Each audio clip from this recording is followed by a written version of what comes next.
Hey everyone, Nomad Master here. Welcome to settlement building tip number 16, no build limit. Now this is probably the most important building tip of them all.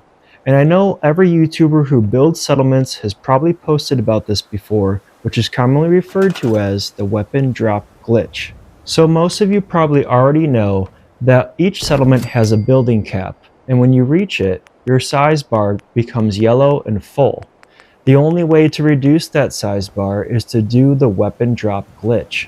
What that requires is for you to drop heavy items onto the ground, like weapons.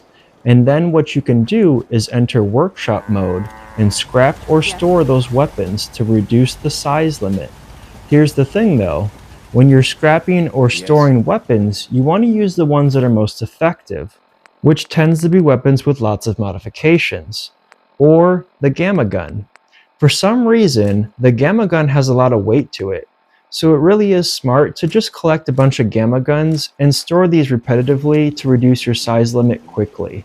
Keep in mind, you have to do this while you're inside of your settlements. You can't do this if you can't enter workshop mode. Now there is a risk factor when using this method, because if you do it too often, it could eventually bog down your settlement and increase loading times and even cause your game to crash.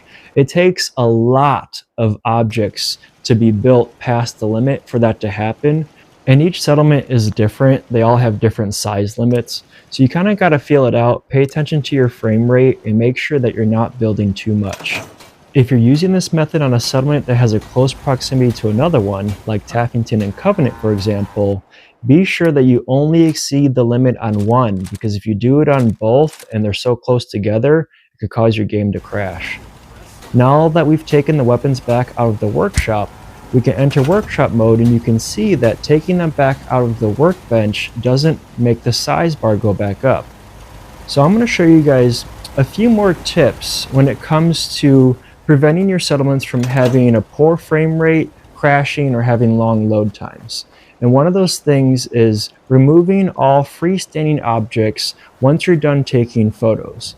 And I know a lot of you don't like removing your freestanding objects, but the reality is that eventually these objects will fall to the ground and they will just cause more loading times for your settlement. So if you don't want that to happen, you should really remove these objects when you're done with them, or at least store them in a nearby container. And now for smaller settlements, I do notice that when you place objects and you haven't gone past the limit, a lot of times they stick around. Eventually they do fall, but they do last longer. Whereas if you build a lot of objects past the limit, they fall way more often. At least that is my experience with freestanding objects. Another thing that bogs settlements down a bit too is if you have a lot of weapons or clothing displayed.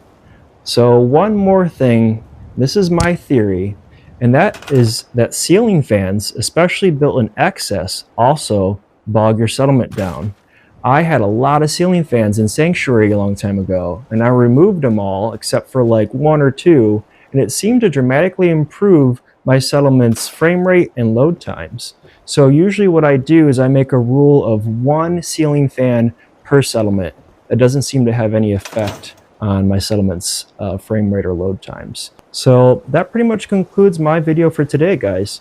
Thank you all so much for watching, and I will see you all next time.